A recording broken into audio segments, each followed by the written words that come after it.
నమస్తే, welcome to ABC news. ముందుగా headlines.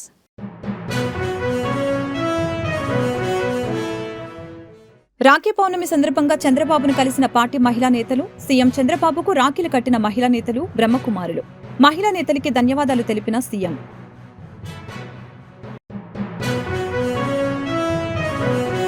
Panchayati Raj శాఖపై డిప్యూటీ సీఎం పవన్ కళ్యాణ్ సమీక్ష. ఉపాధి హామీ పథకంలో చేపట్టవలసిన పనుల ఆమోదంపై అధికారులకి దిశానిర్దేశం. ఈ నెల 23న రాష్ట్రంలోని అన్ని గ్రామ పంచాయతీల్లో గ్రామ సభల నిర్వహణ చేపట్టాలని ఆదేశం.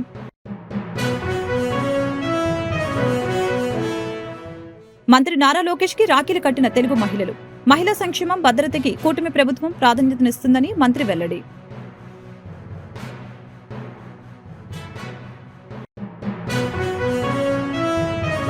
ఈఎస్ఐ హాస్పిటల్ వ్యవస్థని గత 5 ఏళ్లలో వైసీపీ భ్రష్టు పట్టించిందని కార్మిక శాఖ మంత్రి వాసంశెట్టి సుభాష్ ఆరోపణ. వైసీపీ నేత సజ్జల రామకృష్ణారెడ్డి, ధనుంజయ రెడ్డి కనుసన్నల్లో గత ప్రభుత్వంలో మొత్తం వ్యవస్థని నడిపించారని ధ్వజం. ముఖ్యమంత్రి నారా చంద్రబాబు నాయుడికి మహిళా నేతలు, బ్రహ్మకుమారులు రాఖీలు కట్టారు. రాఖీ పౌర్ణమి సందర్భంగా సోమవారం ఉండవల్లి నివాసంలో ముఖ్యమంత్రి చంద్రబాబును కలిసి పార్టీ మహిళా నేతలు, మాజీ మంత్రి పీతల సుజాత, జడ్పీ మాజీ చైర్పర్సన్ గద్దె అనురాధ, టీడీపీ డ్వాక్రా అంగన్వాడీ విభాగం రాష్ట్ర అధ్యక్షులు ఆచంట సునీత, ఖమ్మంపాటి శిరీష, పలువురు బ్రహ్మకుమారులు రాఖీలు కట్టారు. ఈ సందర్భంగా సీఎం వారికి ధన్యవాదాలు తెలిపి శుభాకాంక్షలు తెలిపారు.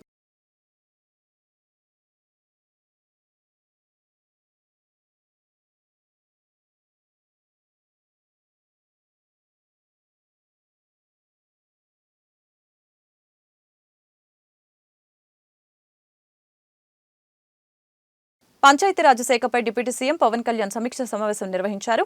ఉపాధి హామీ పథకంలో చేపట్టవలసిన పనుల ఆమోదం కోసం గ్రామ సభ నిర్వహణ, అందుకు సంబంధించిన విధి విధానాలపై పవన్ కళ్యాణ్ దిశానిర్దేశం చేశారు. ఈ నెల 23న రాష్ట్రంలోని అన్ని గ్రామ పంచాయతీల్లో గ్రామ సభల నిర్వహణ చేపట్టాలని ఆదేశించారు. AP deputy CM Pawan Kalyan ఇవాళ రాష్ట్ర సచివాలయంలో పంచాయతీరాజ్ శాఖపై వీడియో కాన్ఫరెన్స్ ద్వారా సమీక్ష నిర్వహించారు. పంచాయతీరాజ్, గ్రామీణాభివృద్ధి శాఖ ముఖ్య కార్యదర్శి శశిభూషణ్ కుమార్, కమిషనర్ కృష్ణతేజ, సంబంధిత శాఖల ఉన్నతాధికారులు, 26 జిల్లాల జెడ్పీ సీఈఓలు, డీపీఓలు, డ్వామా పీడీలు, ఎంపీడీఓలు, ఈఓ, పీఆర్డీలు, పంచాయతీ కార్యదర్శులు, ఉపాధి హామీ పథకం ఏపీఓలు వీడియో కాన్ఫరెన్స్ ద్వారా ఈ సమీక్ష సమావేశం పాల్గొన్నారు. ఉపాధి హామీ పథకంలో చేపట్టవలసిన పనుల ఆమోదం కోసం గ్రామ సభ నిర్వహణ, అందుకు సంబంధించిన విధి విధానాలపై పవన్ కళ్యాణ్ దిశానిర్దేశం చేశారు. ఈ నెల 23న రాష్ట్రంలోని అన్ని గ్రామ పంచాయతీల్లో గ్రామ సభల నిర్వహణ చేపట్టాలని ఆదేశించారు. ఉపాధి హామీ పథకం పరిధిలో 46 రకాల పనులు చేపట్టవచ్చని అన్నారు. ఈ పథకం ద్వారా వేల కోట్ల రూపాయల నిధులు ఖర్చు చేస్తున్నామని, ప్రతి రూపాయిని బాధ్యతతో ఖర్చు పెట్టాలని, ఉపాధి హామీ పథకం లక్ష్యం అందుకోవాలని స్పష్టం చేశారు. జిల్లా స్థాయి అధికారుల నుంచి మండల, గ్రామ స్థాయిలో ఉన్న అధికారుల వరకు ఈ పథకం అమల్లో బాధ్యత తీసుకోవాలని డిప్యూటీ సీఎం పవన్ కళ్యాణ్ పేర్కొన్నారు. సోషల్ ఆడిట్ విభాగం పగడ్బందీగా వ్యవహరించాలని తెలిపారు. గ్రామసభ తీర్మానాలు చేయాలి అనేది చాలామంది కోరికది. పంచాయతీరాజ్ వ్యవస్థలో గ్రామ పంచాయతీల నుండి జిల్లా పరిషత్ వరకు పటిష్టంగా ఉన్నప్పుడే నిజంగా మనం అనుకున్న అభివృద్ధి సాధించగలుగుతాం. అందుకని దాంట్లో భాగంగానే ఆగస్టు 23 తారీఖున రాష్ట్ర వ్యాప్తంగా 13,326 గ్రామ పంచాయతీల్లో ఇప్పుడు ఇంతకుముందు ఎన్నడూ లేని విధంగా ఒకే రోజున గ్రామ సభలు నిర్వహిస్తూ ఉన్నాం. ఈ గ్రామ సభల్లో ఉపాధి హామీ పథకంలో ప్రతి కూలీ కుటుంబం సంవత్సరంలో 100 రోజులు పనిచేసే విధంగా అవగాహన కల్పించాలి. కూలీలకి ఉన్న హక్కులను తెలియచేయాలి. రైతులకు ఉపాధి హామీ పథకాన్ని సద్వినియోగం చేసుకోవడానికి సంబంధించిన పనుల వివరాలను గ్రామ సభల్లో ప్రతి ఒక్కరికి అర్థమయ్యే విధంగా తెలియజేయాలి. ఇకపైన ఉపాధి హామీ పథకాన్ని సమర్థవంతంగా అమలు చేయడానికి మనందరం కలిసి పనిచేద్దాం. పథకం అమలులో మన రాష్ట్రాన్ని, దేశంలోనే మళ్ళా మొదటి స్థానంలో ఉంచడానికి కృషి చేయాలని కోరుకుంటా ఉన్నాను. గ్రామాలను అభివృద్ధి చేసే మహాత్మా గాంధీ గారి కళలాగా గ్రామ స్వరాజ్యాన్ని స్థాపించాలి, ఆ దిశగా అడుగులు వేయాలని చెప్పి మీరందరూ కలిసి మాకు సహాయ సహకారాలు ఇవ్వాలని మనస్ఫూర్తిగా కోరుకుంటున్నాను. మహిళా సంక్షేమం, భద్రతకి కూటమి ప్రభుత్వం అత్యధిక ప్రాధాన్యత ఇస్తుందని విద్య, ఐటీ, ఎలక్ట్రానిక్స్ శాఖల మంత్రి నారా లోకేష్ తెలిపారు. మహిళా సంక్షేమం, భద్రతకి కూటమి ప్రభుత్వం ప్రాధాన్యం ఇస్తుందని లోకేష్ తెలిపారు. ఉండవల్లిలోని నివాసంలో రాఖీ పౌర్ణమి వేడుకలు ఘనంగా నిర్వహించారు. నియోజకవర్గానికి చెందిన తెలుగు మహిళా ఆధ్వర్యంలో మంత్రి నారా లోకేష్ కు హారతి ఇచ్చి రాఖీలు కట్టారు. ఈ సందర్భంగా అక్క చెల్లెమ్మలకు మంత్రి నారా లోకేష్ రాఖీ పౌర్ణమి శుభాకాంక్షలు తెలిపారు. ఈ సందర్భంగా లోకేష్ మాట్లాడుతూ పార్టీ ఆవిర్భావం నుంచి మహిళా సాధికారతకు అన్ని విధాలా అండగా నిలిచామని చెప్పారు. మహిళలకు ఆస్తిలో సమాన హక్కుతో పాటు మహిళా విశ్వవిద్యాలయం ఏర్పాటు చేసిన ఘనత టీడీపీకి దక్కుతుందని చెప్పారు.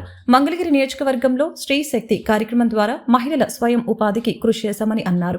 అంతకుముందు బీసీ సంక్షేమ శాఖ మంత్రి ఎస్ సవిత, మాజీ మంత్రి పీతల సుజాత, టీడీపీ డ్వాక్రా అంగన్వాడీ విభాగం రాష్ట్ర అధ్యక్షురాలు ఆచంట సునీతతో పాటు పలువురు మహిళలు మంత్రి నారా లోకేష్ కు రాఖీలు కట్టి శుభాకాంక్షలు తెలిపారు.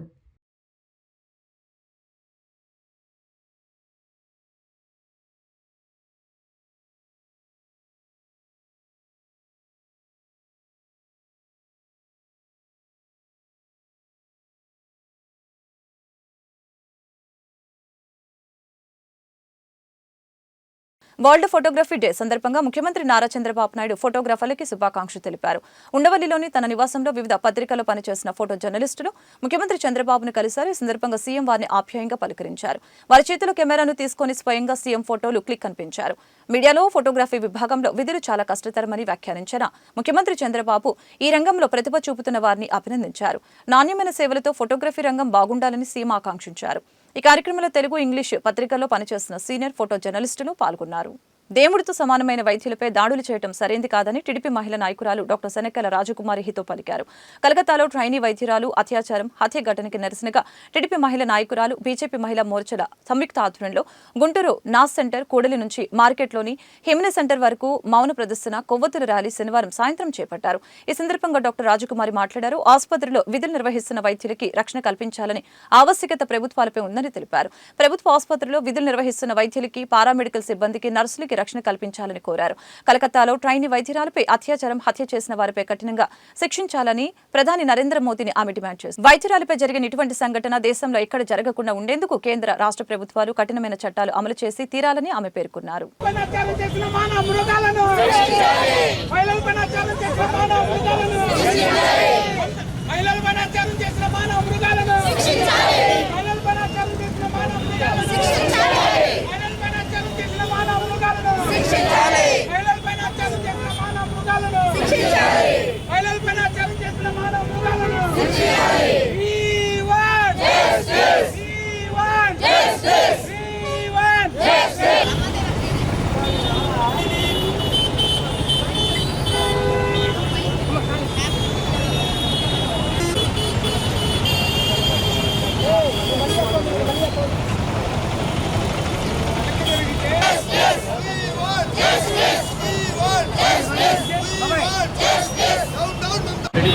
ఇది ఆగస్ట్ 8న ఒక భయంకరమైన మర్డర్ జరిగింది.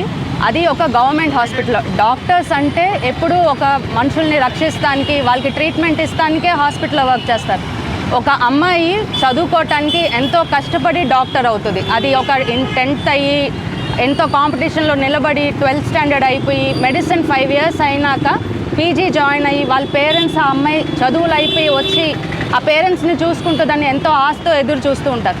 ఇంకా ఒక డాక్టర్ డ్యూటీ చేస్తున్నప్పుడు జూనియర్ డాక్టరు 36 గంటలు ఇంటికి వెళ్ళకుండా పొద్దున్న 9ంటికి వచ్చి మరుసటి రోజు సాయంత్రం వెళ్తుంది. అట్లాంటి అమ్మాయి ఇంటికి వస్తుందని ఎదురు చూస్తూ ఉంటారు తల్లిదండ్రులు. అట్లాంటి అమ్మాయి డ్యూటీలో అంటే ఒక మహిళ పనిచేసే చోట కూడా తనకి సురక్షితంగా లేదు అంటే అది చాలా బాధాకరం. ఇంకోటి, ఇప్పుడు ఉన్న పరిస్థితిలో ఈ లేడీస్కి మెయిన్గా కావాల్సింది సురక్షితమైన ఎన్విరాన్మెంట్. దీనికి సంబంధంగా పోలీసులు చాలా జాగ్రత్తగా ఎక్కడైతే వర్క్ చేస్తున్నారో జూనియర్ డాక్టర్స్ కానీ ఎవరైనా సరే వర్కింగ్ లేడీస్కి మంచి సెక్యూరిటీ ఇచ్చి కొంచెం సెక్యూరిటీ పెంచైనా సరే వాళ్ళకున్న ప్రాబ్లమ్స్ని డీల్ చేసేటట్టు చూడాలి. ఇప్పుడు వరకు ఇంతమంది ఇలా ఎన్నో చోట్ల భారతదేశం మొత్తం చాలా మంది రోడ్ల మీదకి వచ్చి ర్యాలీలు చేస్తున్నారు. ఒక డాక్టర్సే కాదు, పారామెడికల్ స్టాఫ్, లేడీస్, మహిళలు, పొలిటికల్ లీడర్స్ అందరూ వచ్చి ఒక మహిళ కోసం, ఒక ఇన్నోసెంట్ లేడీ ఎవరైతే తప్పు జరుగుతుంది అని తన వాయిస్ చెప్తే ఆ వాయిస్ని సైలెంట్ చేశారు. అంటే ఒక తప్పుని అని కూడా చెప్పకుండా న్యాయం అనేది లేకుండా ఆ అమ్మాయిని చంపేశారు. సో కంపల్సరీగా ఈ అందరి వాయిస్, పారామెడికల్ స్టాఫ్ కానీ పొలిటికల్ లీడర్స్ వీళ్ళందరూ మాట మోడీ గారి వరకు వెళ్ళాలి. దీంట్లో ఎట్లా అయితే సర్జికల్ స్ట్రైక్ చేసి మన భారతదేశానికి గౌరవం తెచ్చారో అలాగే ఈ అమ్మాయి కోసం ప్రతి ఒక్క మహిళకి న్యాయం రావాలి. ఒక మార్పు తెచ్చి ప్రతి ఒక్క మహిళ గౌరవాన్ని కాపాడాలి. సో ఒకటి అడుగుతున్నాం, ఈ అమ్మాయికి న్యాయం జరగాలి. ఏమైతే బయట జరిగిందో అక్కడ నిజాలు అందరికీ పబ్లిక్కి తెలియాలి. ఈ దోషుల్ని కఠినంగా శిక్షించాలి. ఇంకో నిర్భయ జరగకూడదు, ఇంకో మహిళకి ఇట్లాంటి దారుణమైంది జరగకూడదు. అదొకటే కోరుతున్నాం.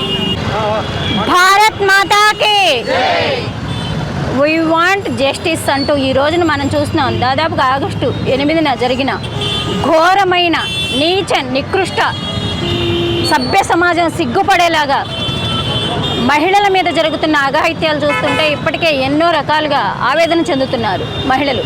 అలాంటిది తను వర్క్ చేసే ప్లేసు ఒక డాక్టరు, చుట్టూ సిబ్బంది అందరూ ఉన్న చోట ఒక డాక్టర్ ఎంత కష్టపడితే ఆ స్టేజ్కి వెళ్తారు అంటే వాళ్ళ చదువు కానీ వాళ్ళ త్యాగాలు కానీ వాళ్ళు ఎన్నో రకాలుగా లైఫ్ని సాక్రిఫైస్ చేస్తేనే ఆ స్టేజ్కి వెళ్ళగలుగుతారు. అలాంటి ఒక డాక్టర్ని, అంటే ఒక తల్లిని, ఎందరికో ప్రాణం పోసే డాక్టర్ని నిర్దాక్షిణ్యంగా చిదిమేసిన కొందరు మృగాలు, ఎందుకంటే మృగాలు మగాళ్ళు అందరూ కాదు, కొందరు మృగాలు ఉన్నాయి కాబట్టి ఈ రోజున స్వాతంత్ర్యం వచ్చి 80వ సంవత్సరం దగ్గరలో పడుతున్నప్పటికీ కూడా మనం ఇంకా కూడా ఆ రోజున ఏదైతే చెప్పారో అర్ధరాత్రి ఆడది ఒంటరిగా నడిచిన రోజున దేశానికి స్వాతంత్ర్యం అన్నారు. కానీ ఆ రోజులే నయమనిపిస్తుంది. ఈ రోజున పట్టపగలు సైతం మహిళ రోడ్డు మీద నడవలేని పరిస్థితి. ఈ దుస్థితి ఇంకెన్నాళ్ళు? చట్టాలు వస్తున్నాయి, చట్టాలు రావడం కాదండి, ఖచ్చితంగా బలంగా శిక్షించే చట్టాలు రావాలి. బలవంతుడికి బలహీనంగా, బలహీనుడికి బలంగా చట్టాలు పనిచేస్తున్న రోజులు కూడా ఇలాంటి ఆకృత్యాలు ఆగవు. పవన్ కళ్యాణ్ గారు కూడా పదే పదే చెప్తుంది ఇదే. ఎందుకు చెప్తున్నారంటే ఒక మహిళ, అరే అది 5 నెలల బిడ్డ, 60 ఏళ్ల ఆడదా అని చూడకుండా మృగాలు డ్రగ్స్కి కానీ, మందుకు కానీ, మాఫియాకి కానీ అలవాటు పడి ఈ రోజున మనం అక్కడ కలకత్తాలో జరిగిన విషయాన్ని తీసుకుంటే అక్కడ డ్రగ్స్ వాడారంటున్నారు. అలాగే ఇంకా అనేక రకాలుగా అక్కడ దందాలు నడుస్తున్నాయి. కాబట్టి ఈ రోజున ఈ విషయాన్ని బయటికి రాకుండా మరుగుపరచడానికి ప్రభుత్వం చేస్తుంది అని చెప్తున్నారు. దయచేసి ఒక మహిళ సీఎం అయిన చోట, ఎందుకంటే మహిళలకే రక్షణ లేకపోతే ఇంకా ఎక్కడ రక్షణ ఉంటుంది? కాబట్టి దయచేసి దీన్ని చాలా సీరియస్గా తీసుకుని కోర్టులే సుమేటాగా తీసుకుని ఈ రోజున సిబిఐకి అప్పగించారు అంటేనే ఈ కేసు ఎంత తీవ్రంగా ఉందో మనం అర్థం చేసుకోవాలి. దయచేసి ఒక ఆడపిల్ల మీద చెయ్యి వేయాలంటే ఏ మగాడైనా సరే ఖచ్చితంగా కూడా దడుచుకుని సచ్చేలాగా వాడిని మేము ఎమ్మటే చంపమంటలేదండి. ఎందుకంటే వాడు ఎమ్మటే చస్తే ఆ అమ్మాయి పడ్డ నరకానికి అర్థం లేదు. వాడిని తీసుకొచ్చి వాడి అవయవాలు కట్ చేసి నడి రోడ్డు మీద వదలండి. వాడి గిలగిలా తన్నుకుంటూ చావు కావాలని వాడంతో వాడు చావాలి. అలాంటి శిక్ష ఒకడికి వేస్తే ఖచ్చితంగా కూడా చట్టాలు అలాంటి శిక్ష వేయాలి. వేసినప్పుడే ఇంకా మిగతా ఏ మగాడైనా సరే మృగంలాగా ఆడవాళ్ళ మీదకి రావడం ఆగిపోద్ది. ఖచ్చితంగా మేము మౌమితాకి జస్టిస్ జరగాలని కోరుకున్న అమ్మాయికి న్యాయం జరిగే వరకు కూడా ఈ పోరాటం ఆగదు. డాక్టర్స్, పారామెడికల్ అలా అనేక మంది రోడ్డు మీదకి వచ్చారు. అలాగే జెంట్స్ కూడా మహిళలకి మద్దతుగా ఇలాంటి దురాఘాతాలను ఖండిస్తున్నారు. ఖచ్చితంగా దీన్ని తీవ్రంగా ఖండిస్తూ ఆ మౌమితాకి ఏదైతే న్యాయం జరిగే వరకు కూడా మేము పోరాడతాం. కనీసం ఆ అమ్మాయికి అంత నరకం అనుభవించే చనిపోయాకైనా న్యాయం జరిగితే ఆ అమ్మాయికి కనీసం జస్టిస్ జరిగిందని, ఆ అమ్మాయి ఆత్మ అయినా కాస్త శాంతపడుతుందని ఆలోచించుకుంటూ ఈ కూటమి తరపున వాళ్ళు ఇంతమంది ఇక్కడ గ్యాదర్ అయ్యి ఒక నిరసన తెలియజేస్తున్నాము అంటే అర్థం చేసుకుని దయచేసి మోదీ గారు కూడా దీన్ని చాలా సీరియస్గా తీసుకుంటారని ఆశిస్తున్నామండి. జై హింద్.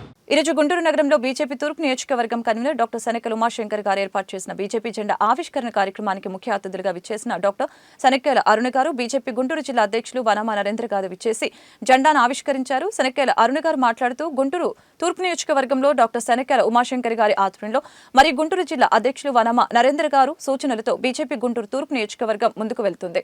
అన్ని మండలాల్లో భారతీయ జనతా పార్టీ జెండా దిమ్మల్ని ఏర్పాటు చేయడం జరిగింది. దానిలో భాగంగా ఈరోజు 2వ మండలం అధ్యక్షులు పురుషోత్తం గారు మరియు 8వ మండల అధ్యక్షులు తిరువీధుల వెంకటరమణ గారి మండలాల్లో జెండా ఆవిష్కరణ, జెండా దిమ్మెల్ని ఓపెన్ చేయడం జరిగిందని తెలిపారు. కార్యక్రమంలో బీజేపీ నాయకులు, కార్యకర్తలు పాల్గొన్నారు.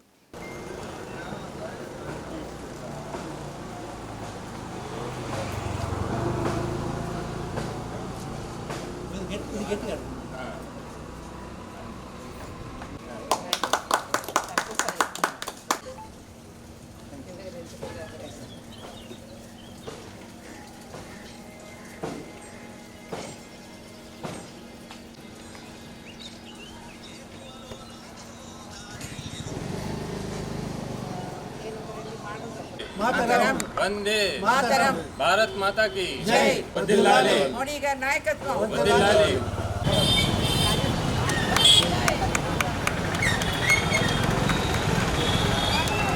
भारत माता की जय, भारत माता की जय।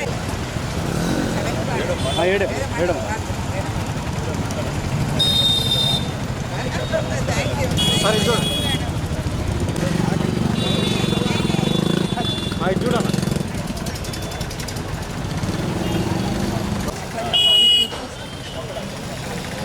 భారతీయ జనతా పార్టీ 7వ మండలం అధ్యక్షులు రమణ గారి ఆధ్వర్యంలో ఈరోజు కన్నికాపరమేశ్వరి అమ్మవారి గుడి దగ్గరలో భారతీయ జనతా పార్టీ జెండాను ఆవిష్కరించడం, రాఖీ పౌర్ణమి సందర్భంగా ఈ జెండా ఆవిష్కరించినందుకు అందరికీ శుభాకాంక్షలు తెలియజేస్తూ, ఈ యొక్క కార్యక్రమం ద్వారా ఈ జెండా అనేది పార్టీ గుండెకాయ లాంటిది.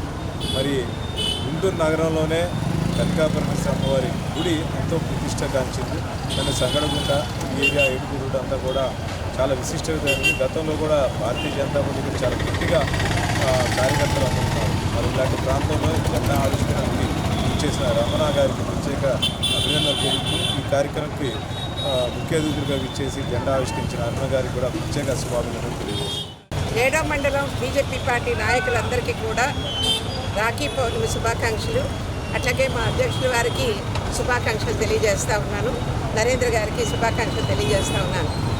భారతీయ జనతా పార్టీకి నడిబొడ్డునున్నటువంటి ఈ యొక్క 7వ మండలం ఆయువు పట్టు లాంటిది.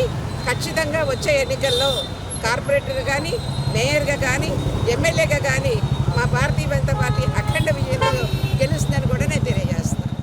ఈఎస్ఐ హాస్పిటల్ వ్యవస్థని గత 5 ఏళ్లలో వైసీపీ భ్రష్టు పట్టించిందని కార్మిక శాఖ మంత్రి వాసంశెట్టి సుభాష్ ఆరోపించారు. వైసీపీ నేత సజ్జల రామకృష్ణారెడ్డి, ధనుంజయ రెడ్డి కనుసన్నల్లో గత ప్రభుత్వంలో మొత్తం వ్యవస్థను నడిపించారని మంత్రి వాసంశెట్టి సుభాష్ ఆరోపించారు. గత 5 ఏళ్లలో ఈఎస్ఐ హాస్పిటల్స్ లో జరిగిన అవినీతిపై విజిలెన్స్ విచారణ జరుగుతుందని హెచ్చరించారు. ఈఎస్ఐ హాస్పిటల్ ప్రాంగణంలో ఉన్న 100 పడకల హాస్పిటల్ భవనాన్ని ల్యాబ్స్, డయాగ్నోస్టిక్ సెంటర్లని మంత్రి వాసంశెట్టి సుభాష్ సోమవారం నాడు ప్రారంభించారు. వైసీపీ నేత సజ్జల రామకృష్ణారెడ్డి, ధనుంజయ రెడ్డి కనుసన్నల్లో గత ప్రభుత్వంలో మొత్తం వ్యవస్థల్ని నడిపించారని మంత్రి వాసంశెట్టి సుభాష్ ఆరోపించారు. గత 5 ఏళ్లలో ఈఎస్ఐ హాస్పిటల్స్ లో జరిగిన అవినీతిపై విజిలెన్స్ విచారణ జరుగుతుందని హెచ్చరించారు. దళారీ వ్యవస్థ కారణంగా భారీ స్థాయిలో కుంభకోణాలు జరిగాయని విమర్శలు చేశారు. వైఎస్సార్ బీమాలో జరిగిన అవినీతిపైన విచారణ జరిపిస్తామని వార్నింగ్ ఇచ్చారు.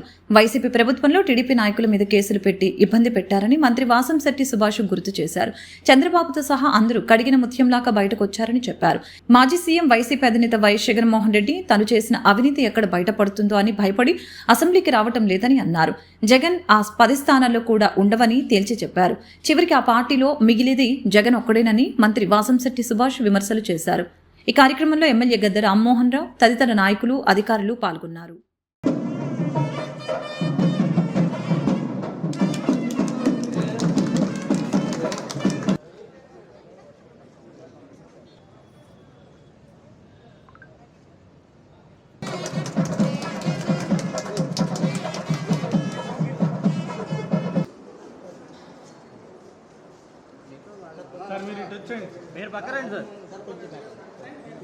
విజయవాడలో 1978లో 110 బెడ్డెడ్ హాస్పిటల్ ఉన్న ఈ విజయవాడ ఈఎస్ఐ హాస్పిటల్ని ఈరోజు మరి ప్రారంభించడం జరిగింది. 300 ఫ్యూచర్లో ఇంకొక 50-100 రోజుల వ్యవధిలో ఇది 300 బెడ్డెడ్ హాస్పిటల్ కింద చేయడానికి నిశ్చయించి ఈరోజు ప్రారంభం చేయడం జరిగింది.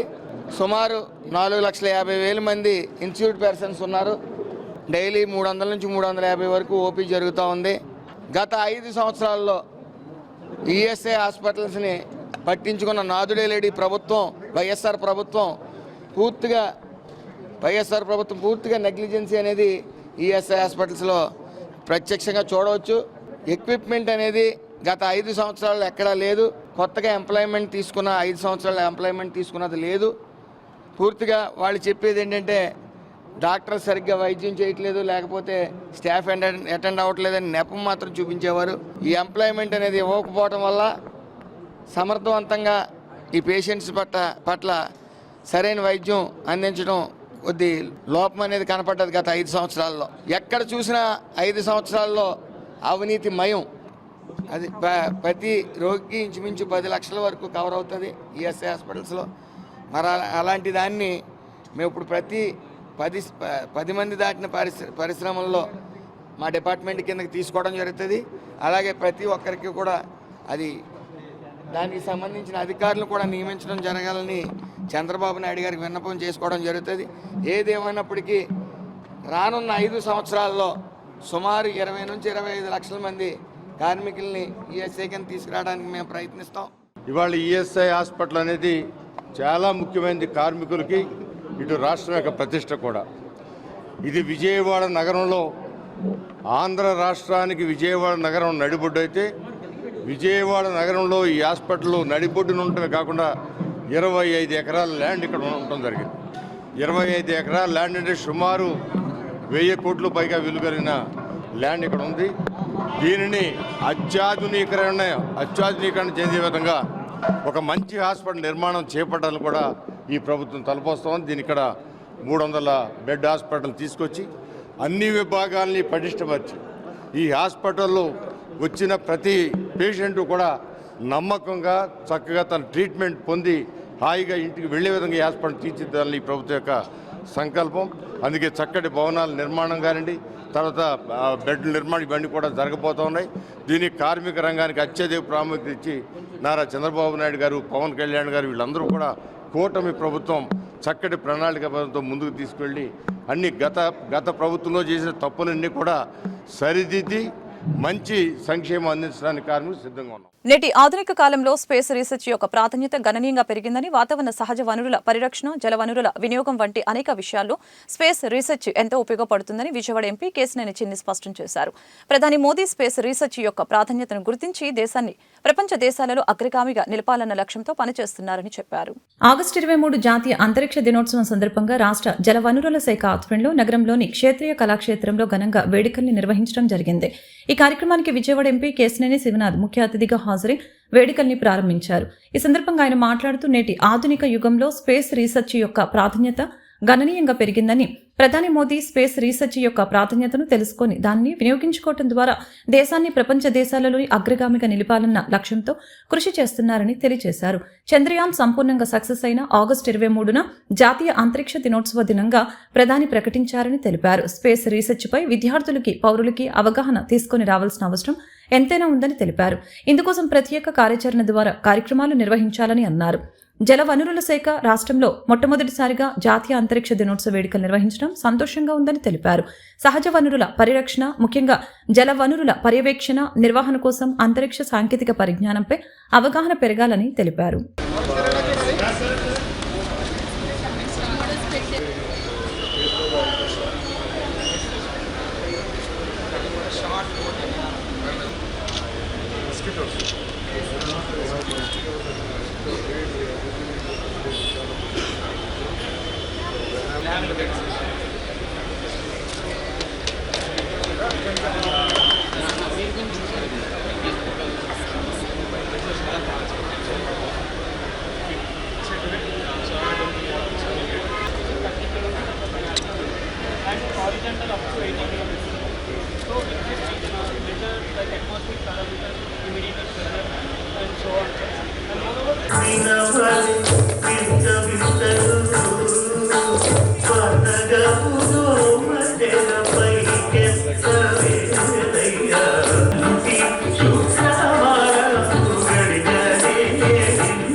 अगस्त को जब भारत ने चंद्रमा पर तिरंगा फहराया, उस दिन को अब हिंदुस्तान नेशनल स्पेस डे के रूप में मनाया जाएगा. India is on the moon. On 23rd August 2023, Chandrayaan 3 made the historic landing on the moon. The Vikram as well as the Pragyan made history. This 23rd August 2024, we are celebrating the National Space Day announced by our Honorable Prime భారతదానిలో అర్జునుడు తపస్సు చేయడం వల్ల, ఇక్కడ అస్త్రములు సాధించడం వల్ల ఇంద్రకీలాద్రి పైన ఇక్కడ విజయుడు అనే పేరుతో మనకి విజయవాడ అనేది స్థిరపడింది అన్నమాట. ఈరోజు మన వాటర్ రిసోర్సెస్ డిపార్ట్మెంట్ మన ఆంధ్రప్రదేశ్ అన్ని సంస్థలలో కూడా చాలా ప్రెస్టీజియస్గా అతి పెద్ద బడ్జెట్ కలిగినటువంటి ఎంతో పెద్ద డిపార్ట్మెంట్. ఆంధ్రప్రదేశ్ ఇరిగేషన్ డిపార్ట్మెంట్ వారి ఆధ్వర్యంలో ఇక్కడ చాలామంది ఒక సదస్సు కండక్ట్ చేయడం జరిగింది. ఇవాళ మనం చూస్తున్నాం అంతరిక్ష పరిశోధనలు ప్రతి మానవాళికి అందాలి. అంతేకాకుండా ముఖ్యంగా సహజ వనరులు పోషణలో కానీ జల వనరుల నిర్వహణలో కానీ ఇవి ఎంతో ఉపయోగపడుతున్నాయి. ఇవాళ మనం అనుకున్నాం ఏదో అంతరిక్ష పరిశోధనలు అంటే ఏమిటో అని అనుకున్నామేమో, కానీ ఇవాళ చూస్తే మానవాళిలో ప్రతి వినియోగంలోనూ ఇవి ఉంటున్నందుకు మనం వీటి మీద దృష్టి పెట్టాలి. వచ్చే యువత కూడా వీటి మీద సంకల్పంతో ఇటువంటి ఎన్నో రీసెర్చ్ల్లో పాల్గొనే విధంగా ఎంతోమంది వాళ్ళ సదస్సులో పాల్గొంటున్నారు. వాళ్ళందరూ కూడా దీన్ని దేశం మొత్తం వివిధ రంగాల్లో ఉన్న ప్రముఖులందరూ ఉన్నారు. వాళ్ళందరూ దీని వినియోగాన్ని మీద అందరికీ అవగాహన కల్పించే విధంగా ముఖ్యంగా ఇవాళ ఇటువంటి సదస్సును కండక్ట్ చేస్తున్న ఆంధ్రప్రదేశ్ జల వనరుల శాఖ వారికి కూడా ధన్యవాదాలు తెలుపుకుంటున్నాను. Thank you. ఉపాధి కల్పిస్తాం, సంపద సృష్టిస్తాం, ఉద్యోగాలు ఇప్పిస్తామని చెప్పి అధికారంలోకి వచ్చిన 2 నెలలకే ఉపాధి కల్పించకపోగా చిరు వ్యాపారుల పొట్టకొట్టే కార్యక్రమం కూటమి ప్రభుత్వం ప్రారంభించిందని సిపిఎం నగర కార్యదర్శి సిహెచ్ బాబురావు ఆరోపణలు గుప్పించారు. కొందరు నాయకులు, అధికారులు స్వార్థం కోసం చిరు వ్యాపారుల్ని తొలగించాలనే కార్యక్రమం చేపట్టి వారి పొట్ట కొడుతున్నారని ఆగ్రహం వ్యక్తం చేశారు. చిరు వ్యాపారుల తొలగింపుకి నిరసనగా సోమవారం నగరపాలక సంస్థ సిఐటియు ఆధ్వర్యంలో ధర్నా చేపట్టారు. ఈ కార్యక్రమంలో సిపిఎం నగర కార్యదర్శి సిహెచ్ బాబురావు పాల్గొని మాట్లాడారు.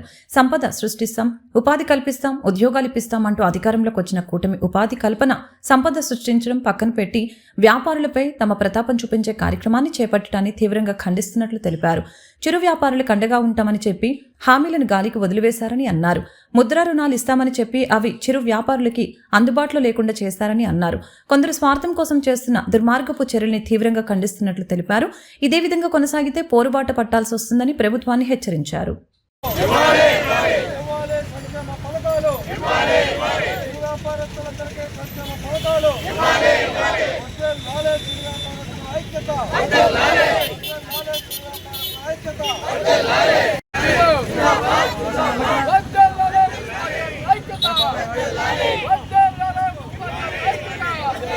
ఉద్యోగాలు ఇస్తామన్నారు, అందరికీ బతికే మార్గం చూపిస్తామన్నారు.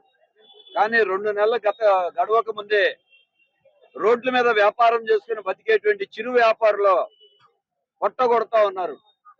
కొంతమంది అధికారులు, కొంతమంది నాయకులు తమ స్వార్థ ప్రయోజనాల కోసం చిన్న వ్యాపారుల్ని దెబ్బతీసి వాళ్ళు బాగుపడదామని చూస్తున్నారు. ఉద్యోగాలు ఇవ్వడం సరే, వాళ్ళ బతుకు కూడా వాళ్ళ బతకనివ్వట్లేదు, అక్రమంగా తొలగిస్తా ఉన్నారు.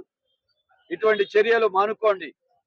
ప్రభుత్వ పెద్దలు ఇప్పటికైనా మీ దృష్టికి రాకపోతే మీ నేతల్ని కొంతమందిని కంట్రోల్లో పెట్టండి, అధికారుల్ని కంట్రోల్లో పెట్టండి. మీ ప్రభుత్వానికే చెడు పేరు వస్తుంది. మీరు గత ప్రభుత్వానికి భిన్నంగా పరిపాలన చేస్తాం, పేదలకు అండగా నిలుస్తాం, సంపద సృష్టిస్తామని దానికి వచ్చారు. సంపదను సృష్టించండి, కానీ మీ నాయకులు కొంతమంది వాళ్ళు సంపద సృష్టించుకుంటున్నారు. పేదవాళ్ళ చిరు వ్యాపారుల నోటికాడ కూడు లాగేస్తా ఉన్నారు. బ్యాంకులు పెద్ద వాళ్ళకి అదానీలు, అంబానీలు, కార్పొరేట్లకి అప్పులు ఇస్తున్నారు. పేదవాడికి ముద్రా లోన్ అంటున్నారు, కానీ అందేది మాత్రం ఏమీ లేదు.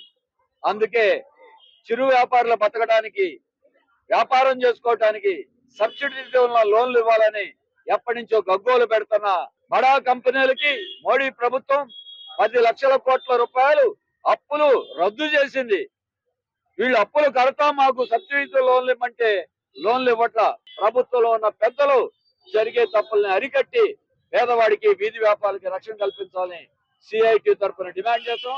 విజయవాడలో దాదాపుగా 20,000 మంది హాకర్లు ఉన్నారు. ఇక్కడ లోన్లు ఇవ్వడం, ప్రభుత్వ పథకాలన్నీ ఇవ్వడం అని చెప్పేసి అందరూ ఆశపడుతుంటారు. కానీ ప్రకటనలు అయితే, పేపర్ల ప్రకటనలు అయితే బాగా భారీగా చేస్తారని ఒకరు కూడా ఒక పథకం అనేది ఇచ్చే పరిస్థితి లేదు. ఆ పథకం పేరుతో కార్డులు అంటారు, కార్డు కూడా ఎవరికి ఇవ్వలేదు. ఆ కార్డు ఉంటే మనకి గుర్తింపు కార్డులు ఉంటేనే ఆ గుర్తింపు కార్డుకి ఒక పథకం అనేది వస్తుంది. ఆ గుర్తింపు కార్డులో సర్వే చేశారు, కానీ సర్వే చేసిన ప్రకారంగా గుర్తింపు కార్డులు ఇవ్వలేకపోయారు. ఇంద్రకీలాద్రిపై కొలువై ఉన్న కనకదుర్గమ్మ అమ్మవారిని ఆంధ్రప్రదేశ్ రాష్ట్ర కార్మిక ఉపాధి శాఖ మంత్రి వాసంశెట్టి సుభాష్ కుటుంబ సభ్యులతో దర్శించుకున్నారు. వీరికి అమ్మవారి చిన్నరాజు గోపురం వద్ద ఆలయ అధికారులు ఆలయ మర్యాదలతో స్వాగతం పలికారు. అమ్మవారి దర్శనం అనంతరం వీరికి రాయబారం మండపంలో వేద పండితులు వేదాశీర్వచనం అందించగా సహాయ కార్యనిర్వహణాధికారి వారు అమ్మవారి శేషవస్త్రం, ప్రసాదం, చిత్రపటాన్ని అందజేశారు. ఆ తర్వాత మంత్రి కుటుంబ సభ్యులతో కలిసి మహామండపం 2వ అంతస్తు నందు అన్నదానం హాల్ నందు భక్తులతో కలిసి అన్నప్రసాదాన్ని స్వీకరించారు. ఆలయ అధికారులు దేవస్థానం నందు ప్రతిరోజు జరుగు అన్నప్రసాదం కార్యక్రమం గురించి మంత్రి సుభాష్ కు వివరించారు.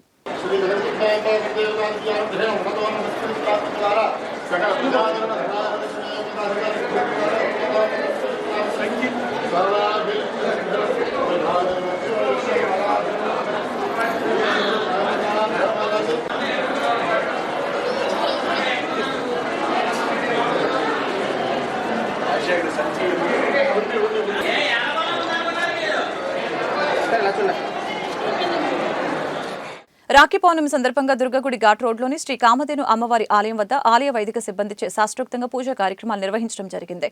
నగరంలోని పురవీధుల్లో గిరి ప్రదర్శన కార్యక్రమం నిర్వహించారు. భక్తులు తండోపతండాలుగా పాల్గొని గిరి ప్రదక్షిణ చేశారు. రాఖీ పౌర్ణమి సందర్భంగా లోక కళ్యాణార్థం భక్తజన శ్రేయస్సు కొరకు మరియు ధర్మ ప్రచారం నిమిత్తం వేద పండితుల మంత్రోచ్చారణలు, అమ్మవారి నామస్మరణ, మంగళ వాయిద్యాల నడుమ దుర్గగుడి ఘాట్ రోడ్లోని శ్రీ కామధేను అమ్మవారి ఆలయం వద్ద స్వామి అమ్మవార్లకు ఆలయ వైదిక సిబ్బందిచే ఉదయం 5:55 సమయంలో శాస్త్రోక్తంగా పూజలు నిర్వహించారు. ఆలయ ఈవో కెఎస్ రామారావు కొబ్బరికాయ కొట్టి గిరి ప్రదక్షిణ కార్యక్రమం ప్రారంభించారు. ఈ కార్యక్రమంలో ఆలయ అధికారులు, సిబ్బంది, భక్తులు విశేషంగా పాల్గొన్నారు. గిరి ప్రదక్షిణ కార్యక్రమం శ్రీ కామధేను అమ్మవారి ఆలయం, కుమ్మరిపాలెం సెంటర్, 4 స్తంభాల సెంటర్, సితారా, కబేలా పాల ఫ్యాక్టరీ, చిట్టినగర్, కొత్తపేట, నెహ్రూ బొమ్మ సెంటర్, బ్రాహ్మణ వీధి, ఘాట్ రోడ్డు మీదుగా డప్పులు, బేతాల నృత్యాలు తదితర సాంస్కృతిక కార్యక్రమాల నడుమ తిరిగి ఆలయానికి చేరుకుంది. గిరి ప్రదక్షిణ మార్గం నుండి భక్తులు ప్రచార రథంలో కొలువే ఉన్న అమ్మవారు స్వామివార్లకు భక్తి శ్రద్ధలతో పూలు, పండ్లు, కొబ్బరికాయలు సమర్పించి పూజలు చేసి అమ్మవారిని, స్వామివారిని ప్రార్థించి అడుగడుగున నీరాజనాలు సమర్పించారు. అమ్మవారి శిఖరం చుట్టూ పౌర్ణమి రోజున నిర్వహించే గిరి ప్రదక్షిణ చేస్తే భక్తుల కోరికలు త్వరగా తీరుతాయని ప్రతీతి.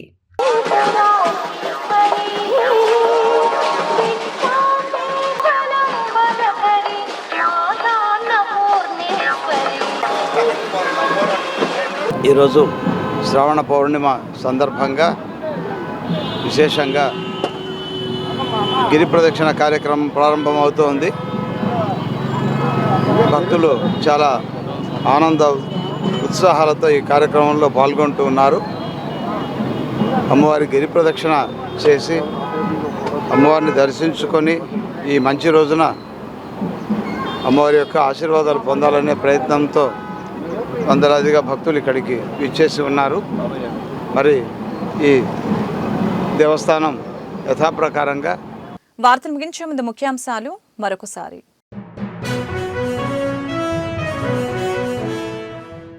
రాఖీ పౌర్ణమి సందర్భంగా చంద్రబాబును కలిసిన పార్టీ మహిళా నేతలు, సీఎం చంద్రబాబుకు రాఖీలు కట్టిన మహిళా నేతలు, బ్రహ్మకుమారులు. మహిళా నేతలకి ధన్యవాదాలు తెలిపిన సీఎం.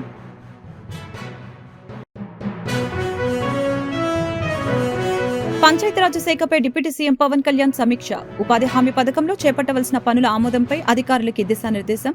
ఈ నెల 23న రాష్ట్రంలోని అన్ని గ్రామ పంచాయతీల్లో గ్రామ సభల నిర్వహణ చేపట్టాలని ఆదేశం.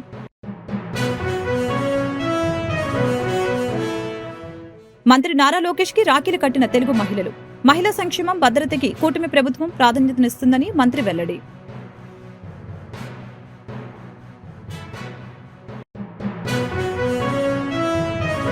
ఈఎస్ఐ హాస్పిటల్ వ్యవస్థని గత 5 ఏళ్లలో వైసీపీ భ్రష్టు పట్టించిందని కార్మిక శాఖ మంత్రి వాసంశెట్టి సుభాష్ ఆరోపణ. వైసీపీ నేత సజ్జల రామకృష్ణారెడ్డి, ధనుంజయ రెడ్డి కనుసన్నల్లో గత ప్రభుత్వంలో మొత్తం వ్యవస్థని నడిపించారని ధ్వజం. ఈ వార్తలు ఇంతటితో సమాప్తం. మరొక బులెటిన్ మళ్ళీ కలుద్దాం. నమస్కారం.